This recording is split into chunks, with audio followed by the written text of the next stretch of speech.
Now you're saying he has no form or no body. Yes. Do you affirm what the Torah teaches, that Jacob wrestled with God? He wrestled with the conception of God. He wrestled Does that with what an the, angel is of that God. what the rabbis say or the text says? What does the text say? The story of how the Septuagint came to be written, and it talks about the changes that were put into it when they wrote it, in order that the Greeks... These are claims. These are claims. You need to give evidence. Can God's voice be separated from God himself? No. So where God's voice is, God's presence is correct? Yes. So God's presence was in the bush. Sure. And the bush had a form. Yes. So God has a form. No. Right. Go on, explain. Fair enough. Are you keeping well? I'm good, very good, thank you. Good. Action! Right. You know the 9 principles that you read in your Shabbat service? 13 principles. 13 principles. Yes. Can you just recite them for us? Yes. Go on. In English, please. Okay.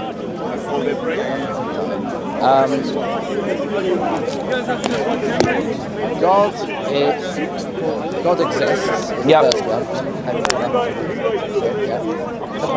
I don't want to paraphrase. I want the actual word for word text. Right. You'll see why it's important when The thing use. is, there's 2 versions of the principles, and the more mainstream one is not the one that I say. So I don't know that one off my head. The Ani Maamins is Right. the one, which is the one that a lot of people know. I don't say Okay. that. I say a poetic form called Yigdal, Right. and it's much more difficult to translate. It's a poem. Right. So, do you know in one of the 13 principles? Do you remember the one where it says, "In His beginning is without beginning"? Yes, It is there. it is there. I'm not making it up. Yeah. Can you quote that one? In the poem form, I can quote it off by heart. Quote it in the poem form off by heart, and then give your best translation. Okay. Say it for the camera so everyone can hear it. I'm just getting to the Oh, okay. thing. I need to start from Yes, the of beginning. course. Yes.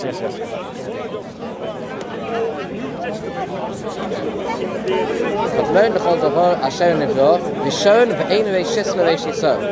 So Rishon ve'einu reishis l'reishiso means the first, and there's no beginning to his beginning. There's no first to his first. Right. So there's no beginning to His beginning. Yes. How can the beginning have a beginning? How can a beginning have a beginning? Yeah. It states that there is no beginning to His beginning. Yes. How? How does that even make sense? That's a nonsensical statement. If it just said He had no beginning, Yes. that would make sense. But there is no beginning to His beginning. How can He have a beginning? It's kind of like a negative theology almost. That when we say he has a, it's kind of getting at the point, which is something that is very difficult to grasp, that when we talk about beginning, we're talking about something which comes first. But what comes before first? Well, nothing comes before first. So there's nothing which precedes him. Yep. And I think that's kind of what it seems to be getting at. That's just my cursory take on it. However, it's hooked and crooked on the idea of no beginning to the beginning. Right. Right. Now, we're going to circle back around to that, and you'll see why in a second. In the prayers that you say in the liturgy, I can't remember whether in the prayers before the Shabbat or after the Shabbat, i.e. when you greet the Shabbat. One of the prayers, if I remember correctly, that Jews recite is that, there's no one like you, God, no one who heals the sick, no one who brings the dead back to life. Does that sound familiar? Yes. It says,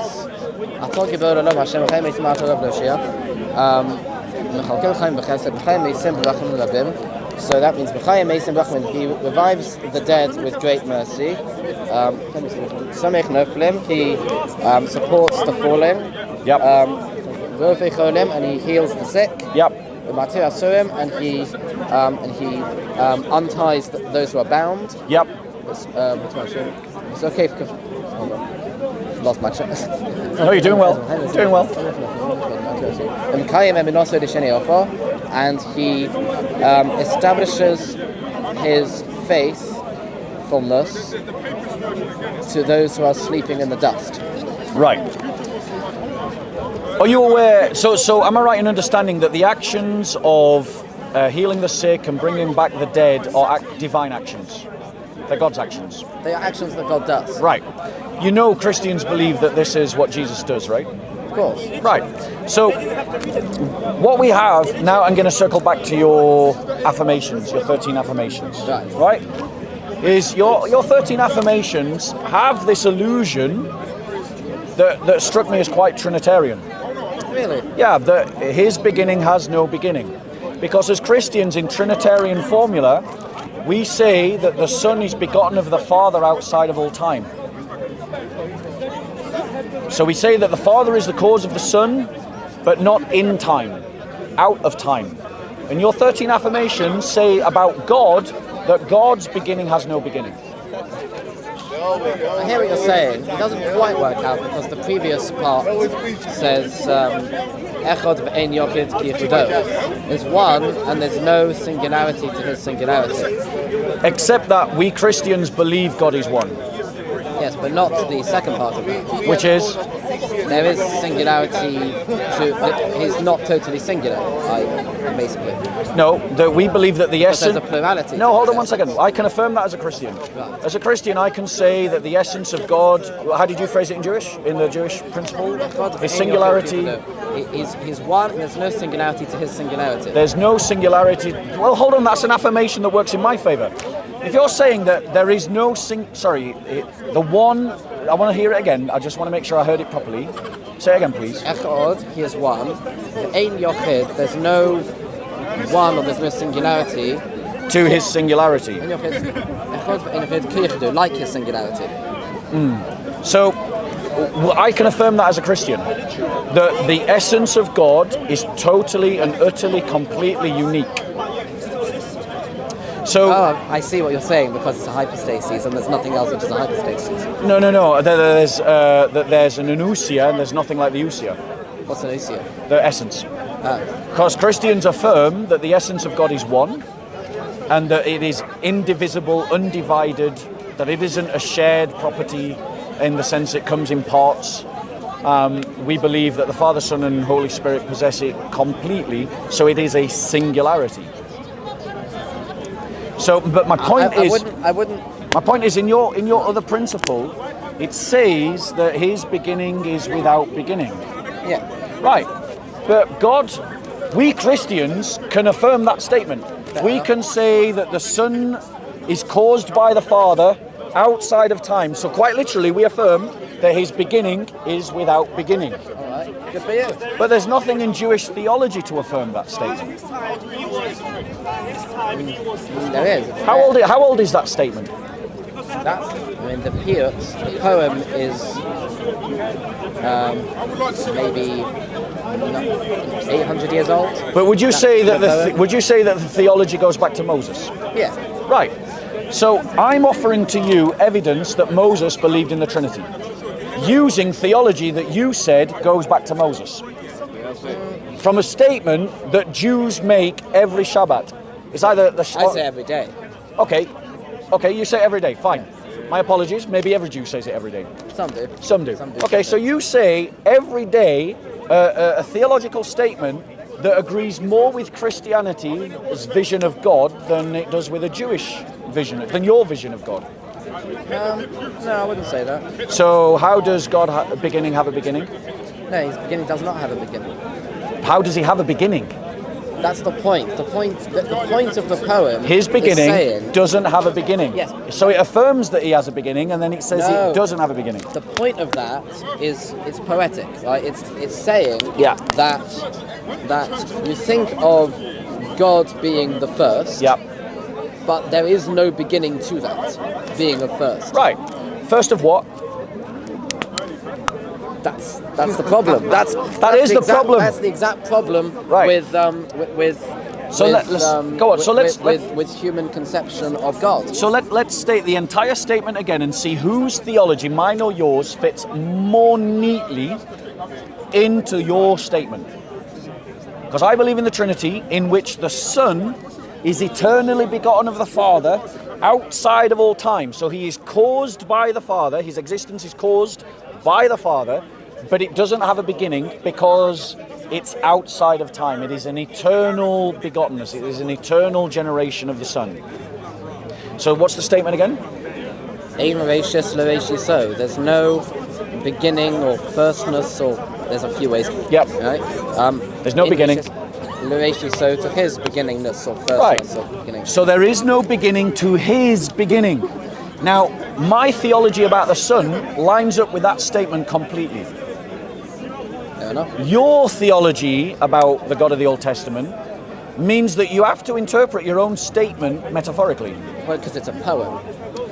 That's fine. That's fine.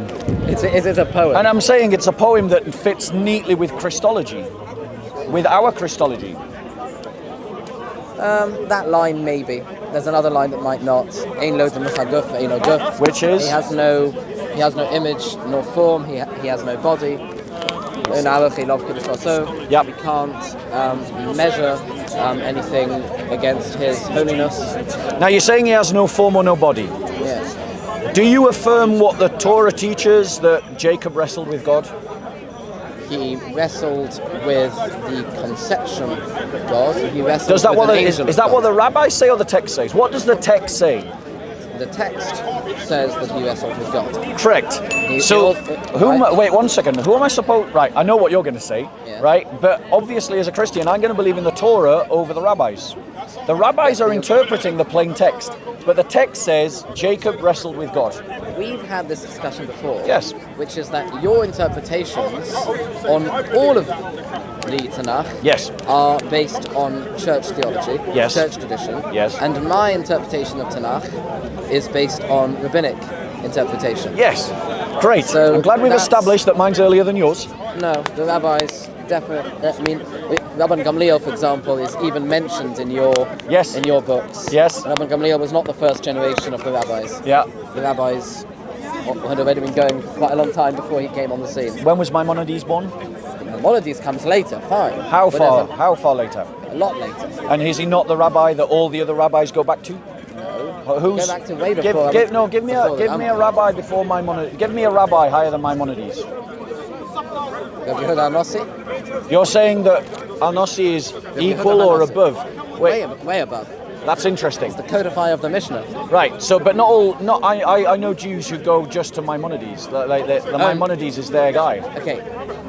Maimonides himself has different. And what's his name? Ram something. Rambam. Rambam. Right. Rambam, which is an acronym. Yeah. It stands for Rav Moshe ben Maimon. Yeah. He himself says in his introduction to the commentary on the Mishnah Yeah. that we're bound by all of the decisions of the rabbis in the Mishnah and the Talmud. Yeah. Right. So he is showing his deference to all those who came before him. And what's the date of the Talmud? The Talmud, well, there's two Talmuds. The Babylonian Talmud is codified in, I don't know, maybe 5th century? 5th century. AD or BC? After. AD. Yeah. In the year of our Lord. Anno Domini. After. Right. And Okay. and the Jerusalem Talmud is about 200 years before that. Yep. The Mishnah is codified about 300-400 years earlier than that. And by Yodanossi. Yep. Yodanossi is the end of the period of the Tanoim, which started in about the 2nd century before the Common Era. Yep. That immediately is preceded by the Zugus, which is Yep. an era that goes from the time of about just after Alexander the Great all the Yep. way until about the 2nd or 3rd century BCE. Yep.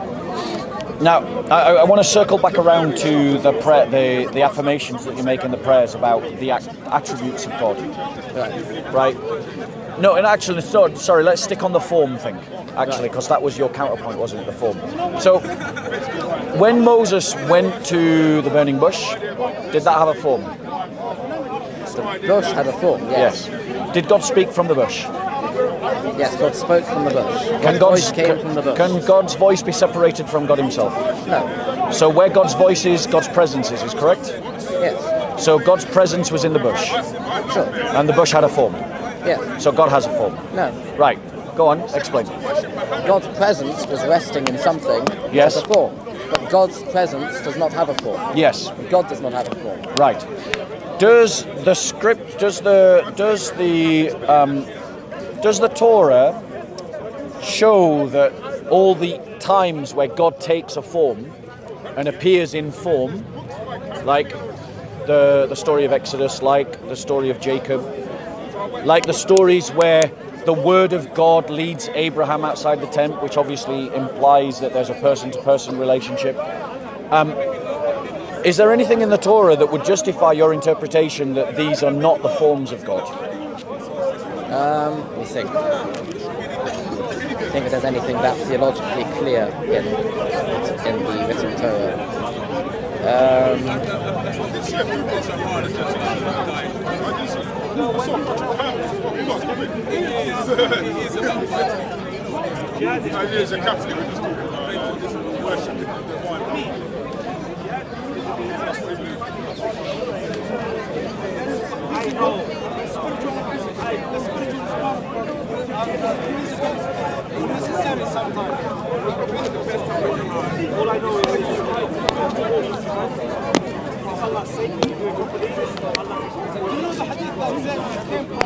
Do I need my Bible? Sorry? Found one. Have you found one? I'm thinking. Oh, okay. But I think I might have found it. Okay. Takes a while to scan through it. Yeah, don't worry. Um, I know you anti-missionaries, you know, you work on your arguments, so...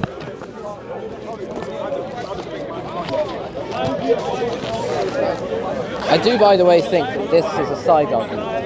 I think it's very important. I think the more important argument is the interpretation argument.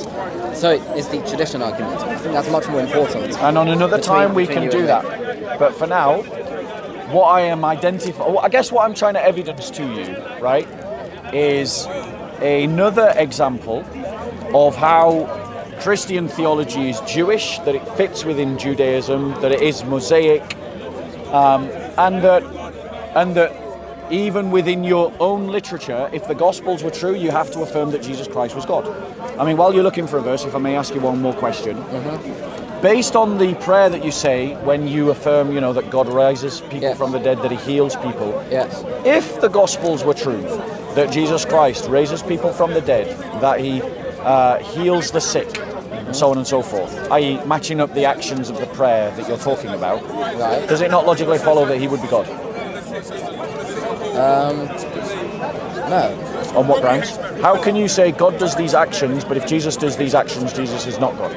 Because one could say that these actions are done by a person who is acting on behalf of God. So, are they done by...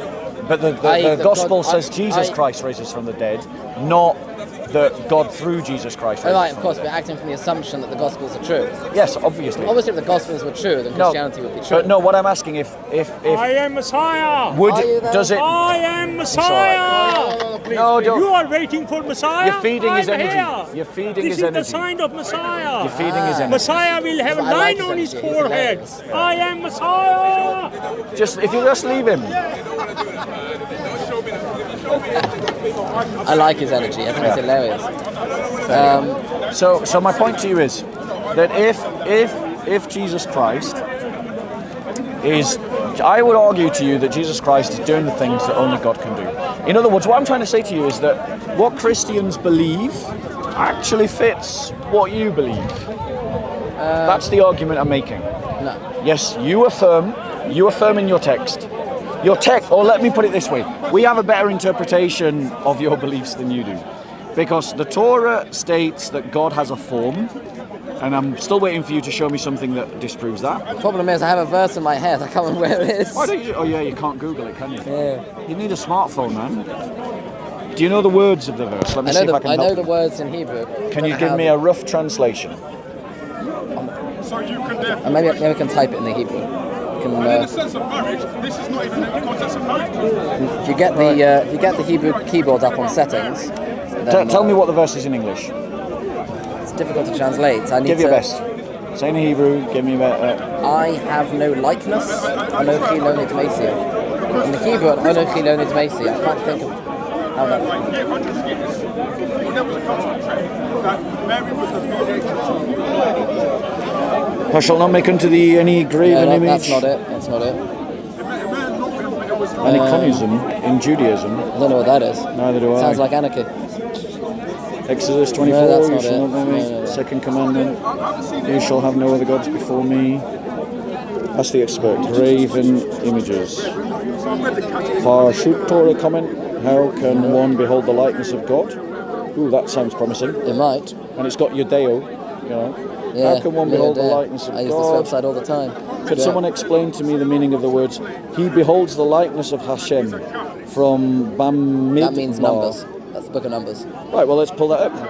Bamidbar 12.8. Shall we pull it Bamidbar 12.8? Because that kind of supporting my argument that God does have an image. I haven't seen the answer yet. Yeah, hold on. I just want to see what the question and verse says. answer website. Yes, I know. Numbers 12, what was it? 12, 18? I can't remember. Your memory is as crap as mine, mate. Yeah. Bear with us. It's always interesting how I can have a calm conversation with everybody except the Muslims in this park. 12.8. To be fair, I've managed to have a calm conversation with the vast majority of people, even the Muslims in this park. Yeah, they just get aggravated with me because I'm proving Islam wrong, whereas you're just proving Judaism isn't false. So, 12.8. To be fair, I'm pretty defensive in this park. With him I speak mouth to mouth, even openly, and not in dark sayings, and he beholds the form of Yahweh. So that affirms that Yahweh has a form. Right. Beholds the form of What Yahweh. verse is that? That's 12.8. With him I speak mouth to mouth, even openly and not in dark, and he beholds the form of Yahweh. Why then were you not afraid to speak against my servant, against Moses? Very interesting. So let's have a look. So, we're relying on the website now? Yeah, let's have a look. I want to see what they say. All right. Now my interest is perked. Okay. And we've also got what's Davarim. That's Deuteronomy. Do you want to go, let's go 4:15. 4:15 as well, and then we'll look at what the answer is. Deuteronomy 4:15. 4:15. For your own sake, therefore, be most careful, since you saw no shape when the Lord your God spoke to you at Horeb out of the fire. So watch yourselves carefully, since you did not see any form on the day the Lord spoke to you at Horeb from the midst of the fire. So that doesn't say that God doesn't have a form. It says that Moses didn't see that form. It's talking to the the Israelites. generally. Oh, sorry, the It's in the Israelites. plural in this one. My You don't apologies. have you in the plural in English anymore. My apologies. Yes, you're quite right. Thou was a much better time. It thee was. and thou. It was. All that stuff. It was. So that was actually speaking to Israel then, not to Yeah. Moses. So Moses beheld the form, but the people of Israel didn't behold the form. Right. Those two statements together affirm that Yahweh has a form. Now let's look at what Let's have a look what they say. Do you agree that so far that's what seems logical, Fair enough. and that would support my argument, right? Fair, it would support your argument on the face of it. Yeah. Okay, where's the answer then? Goes down. Continue.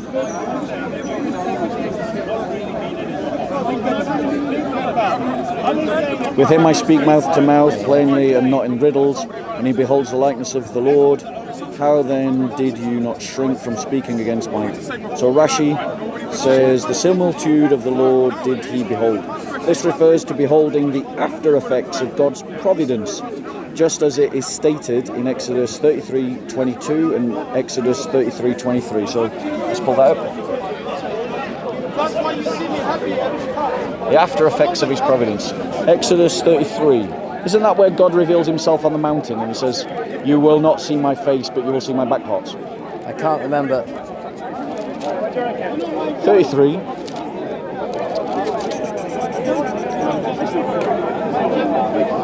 Nope, it isn't. Bear with me. Which verse is it? I'm going to pull that up. Wow, we got to do better, bro. Yeah. Somewhere in the 20s. So 33:22 and 33:23. And as my presence passes by, I will put you in a cleft of the rock and shield you with my hand until I have passed by. Then I will take my hand away and you will see my back, but my face must not be seen. Right. Well done. Yeah, That's so very impressive. So that demonstrates again that Moses saw God directly. He didn't see his full glory, he saw his back parts. Right. But he did see God directly. Right. And he saw the form of God. Right. Because God describes it as back parts. So what I'm trying to say to you is that your rabbis are wrong. The Bible is affirming that God has a form. And and you should trust. There are different ways of reading these types of things. Of course. And just off the top of my head, you could talk about seeing being perception, right? You could talk about that the Torah speaks in the language of men, and that what does it mean, a face and a back? A face means something which is more intimate in terms of perception. The back is less intimate in terms of perception. And so, if you see what I mean, you can use see in a more metaphorical sense. You can push it that way if you want to. And that's not without grounds. I'll give you that. In an argument, that's not without grounds. However, I think the full weight of evidence, you're forced to accept that God has a form.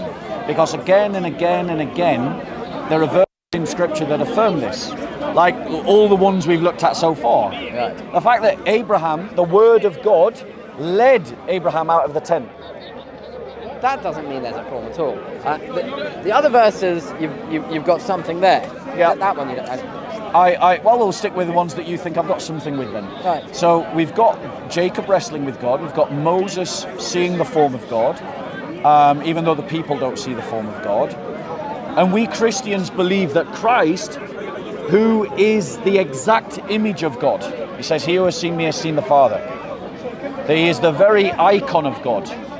So one of your counter-arguments was to my argument, which was saying, because remember I was saying that your statement of belief that his beginning didn't have a beginning fits more with my theology than your theology, and you're saying, well, maybe, but there's other problems that we affirm things that contradict you, and then you said, he doesn't have a form, and then I said that the Bible says that he has a form. So it's advantage point to me, because I'm demonstrating to you that your Torah says that God has a form. Again, that's not how the rabbis interpret it. I am asking you to think about what the Torah is saying. I know, but you can't, from my perspective, and your perspective would be about the church, you can't understand the Torah without the traditional interpretations. Right. So And this. you say the same with the church. Right. Which is why I believe this is a side argument. Well, Which is what I said earlier. for the moment, though, I want to stick to the remits of the argument, because that argument is an argument we should have, and Yes. it's an argument. And it's the more important argument. Okay, so are we saying for the moment the advantage of our discussion is with me on terms of the image? Fine, that's fine. Yeah. Yeah. So let's move it into the question of authority. Yeah. I accuse the rabbis, and therefore all the students of the rabbis, not that the students are to be blamed, and in some way the chain of narration means that no Jew is to be blamed, yeah, but at some point a minority are to be blamed, that the Jews have changed the religion of the Messiah. They have rejected the religion of the Messiah, and they have changed Judaism from what it was in the first century to something else. And they have distorted the religion, but there are echoes of the truth still within the Judaism of today. That's my thesis. Interesting thesis. And I would say to you that when we look into the historical verification of key documents, the historical verification of key figures, the historical verification of key beliefs, all of them. How are we doing, bro? I like your work. Thank you Very so good. much, I watch brother. you all the time. Here's So my card, bro. Yeah, so I just came in and did a few debates and everything, so Thanks be I'm to learning God. from you. God bless. Do you There's my mind if I card. take a picture with you? Yes, of course. He says he minds. Bob is a legend. God bless you. Legend. Peace be with you. Christ is risen. Yes. Like some dough. Yeah. Let's not be insulting. Is it insulting? Right. So it was the flippant tone that was there. It was the flippancy. No, it's my Jewish humour. Right. So yeah. So that's my thesis, and I say that when we look at key documents, key people upon which your Judaism is influenced, all of them are after the church. A lot of them are after the church. Would you say the majority are before or after the church? Well, that's historically, obviously, the further away we get from the starting of the church, the more rabbis are going to be on this side than on that side. Yep. More time has passed I'm talking about the big names, the Talmud, the Mishnah, the Maimonides. I'm just talking about big names. There are Now, plenty is of- Rambam short for? Is Rambam short for another rabbi, or is it short for Maimonides, No, Maimonides means son of Maimon which is like in Greek. Or from Latin. Moses to Moses kind of thing? Oh no. There were people who said that from Moshe to Moshe, there was none like Moshe. There were people who said that about Yeah. the greatness of the Rambam. Yeah. Rambam is just it's an acronym for his name. Yeah. Rabbi Moshe ben Maimon. Right, Rambam. Okay, got you. So That's why they call him Maimonides. right, son of okay. Maimon. But my point to you is, yeah. So how do you reply to my I would argument? say that it's true that the majority of rabbis have existed since the time that the church started. Right. But I would say that that's irrelevant because of the fact that because of the fact that the huge amount of time that has passed since then. Yeah. We've got 2,000 years now since the church Yep. started, and there was only 1,300 odd years between the revelation at Sinai and the church starting. Yep. So, just in terms of numbers, you're going to have more on this side of it than on the previous end of it. Yes. Um, But it's not. It's that's not. A. But Maimonides, when was he born? Okay, he was born in the 11th century. Your Masoretic text. What's the earliest it can be dated to? So in terms of written, Yeah, written document. I don't know. It can't be. I think it's about 10th century. The Talmud. It's a shame that because there was an older one that got destroyed 100 years ago in Aleppo. Probably. There was a fire Probably. set by the locals. What a surprise. Was Yeah. that in an anti-Jewish pogrom? Or an Yes, anti-Christian it was. pogrom? It was an anti-Jewish pogrom in Aleppo. By Muslims. Yeah. Yeah, what a surprise. It was a very diverse crowd. Oh yes, they was very tolerant. 100% They were very diverse. tolerant. So, the Talmud, when we date that, the bigger part of it is Right. 5th century. Yeah. Some of it is It's 200 years earlier. right, but those bits that are 200 years earlier, even those documents, what's the earliest documentary evidence to Oh, those I bits? have no idea. I've never looked into that. What's Right. the earliest written Yeah. form of it? So I guess what I'm trying to make a case to you is that there's no denying that the Christian movement was a Jewish movement, Obviously, there's no Right. denying. and there's no that, denying that we have access to what those first century Christians believed. okay, that's fine. Right. It's fair. And therefore, I marshal that to demonstrate to you that what you believe emerges out of a reaction against Christianity, or a partial reaction against That is a Christianity. way of looking at it, but I would argue that the people who we believe were carrying forth the tradition were unlike your people, with a possible exception, although I don't believe it, of Paul, were in fact simply carrying on the chain from their teachers who preceded the church. And when it goes like that, it will continue back to the prophets. Jesus does not seem to have been a student of any of the torchbearers of the tradition. Yeah, and I would simply reply to that: as a Messiah, he doesn't need to be. As a Messiah, he is the embodiment of everything that the tradition points to. And as evidence to the fact that he is the embodiment of everything that the tradition points to, your prayers that you say as part of the Shabbat liturgy describe God as doing certain things, and Jesus Christ does those things. Well, that's your contention, that he does those things. And they're first century Jewish documents that back me up. Okay. To be fair, they are in Greek, though. Loads of Jews. It's all Greek No, hold to on me. one second. Hold on one second. You know that's a fallacious argument. It's not really. No, Jews wrote lots in Greek at that time. Yes, but not the scholars. No, The that's also not true. It was Jews that translated the Septuagint. That was by force. They were forced to translate the Torah into Greek. I don't think they were necessarily forced. No, they were. Were they? Yeah, that's the story. 72? 72 elders were taken prisoner by Ptolemy. Yeah. And he said to them, I want you to translate the Torah into Greek. And he put each one into a different cell. Yep. Right? And they all came out with an with the identical identical Septuagint. So if you're going to accept that, then that demonstrates that the Septuagint is a reliable transmission of the Hebrew. Of course, the original Septuagint is a reliable transmission of the Hebrew. Great. And it had authoritative understanding within the church because they were using the Septuagint. It's possible that they were. I don't know if that's true, because when we look at, especially if we look at certain verses, actually that's not a good argument at all, because the Septuagint was only the 5 books. The verses I was about to pick out are outside of the 5 books. Yes. What I can say is the Septuagint that we have today is certainly not the original. How do you know? Because we have, because in Tractate Megillah, it gives the story of how the Septuagint came to be written, and it talks about the changes that were put into it when they wrote it, in order that the Greeks... These are claims. These are claims. You need to give evidence. All you're doing is making one claim on top of another claim. Yeah. That doesn't count as evidence.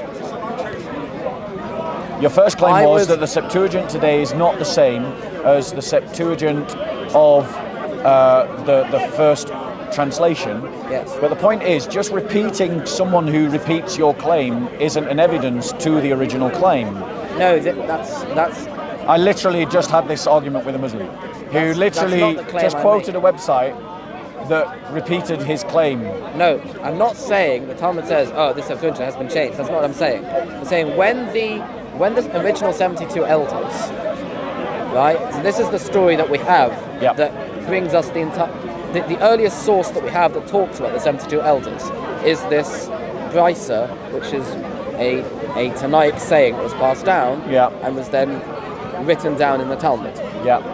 And this is the story how we know about the 72. That's why it's called the Septuagint in the first place. It's the story that's there.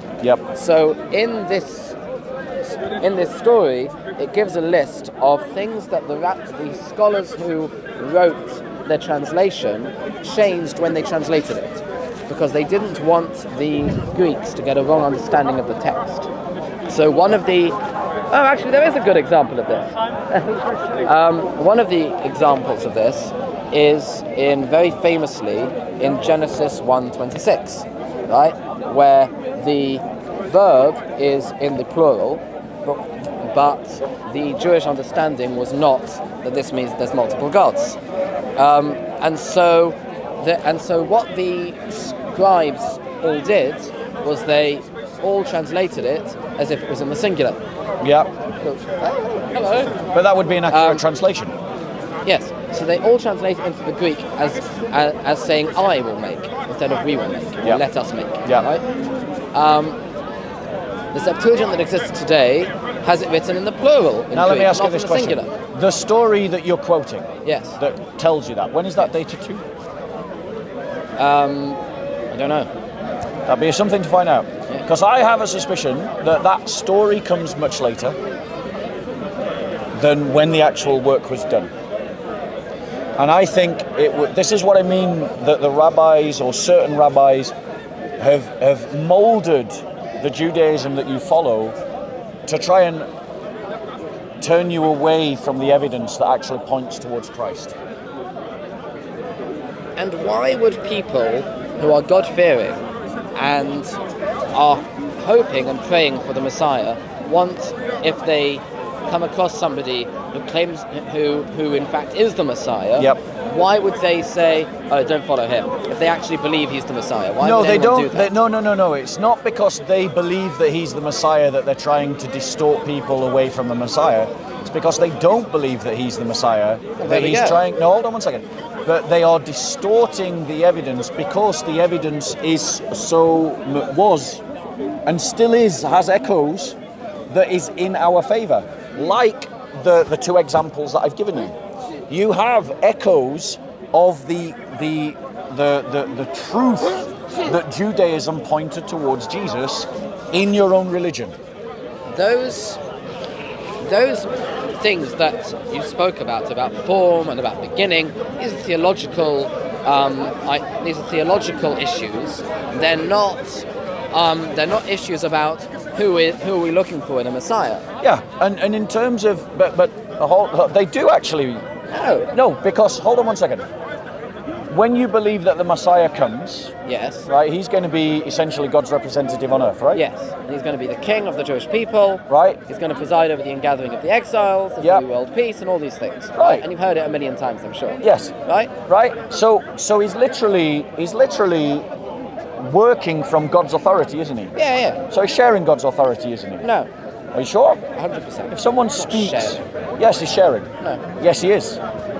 Your own scriptures, does it not, says that God said to Moses, "I will make you God to Pharaoh." Moses is an exception because Moses. That's special pleading. No, it's not because in Deuteronomy it says that there's no prophet like Moses. Is the Messiah going to be like a prophet like Moses? No. Deuteronomy 18. And I will raise up for you a prophet like unto Moses. In what sense? And then the verse continues and tells us in what sense. Yeah, that he speaks in the name of Yahweh. No, in that just like Moses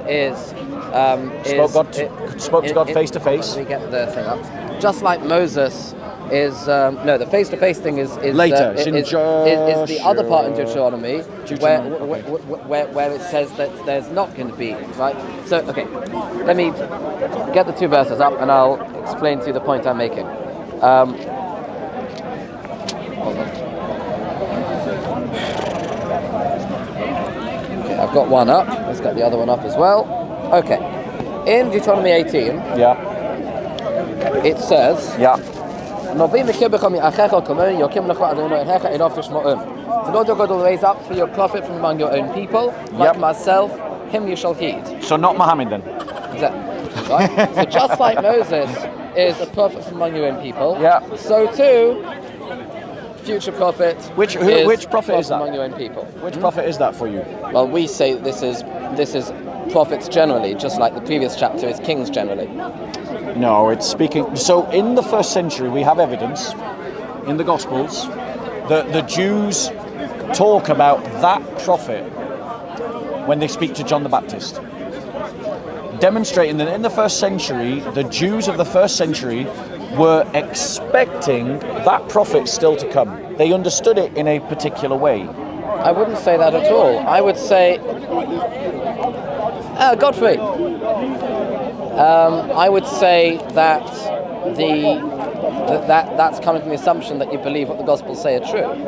Yes, that is correct. I would disagree. But I would also make it a historical argument, which is that that we can just treat the... There is a person... One second, we can treat the Gospels like because we know they're first century documents, we can treat them like a historical document. And as treating them as a historical document, it shows that there was a discussion around this, a belief around this in the first century. There was a belief around it in the first century. Thank you. I.e., there was a person who wrote a book who believed it. Great. So that demonstrates the point I've just made. Fine. Which is that... There were people who believed it. There was a person who and they were believed it. Jews. He was a person. He may have been a Jew. He was a Jew. Maybe. Probably. He was an apostle. Maybe. Yeah.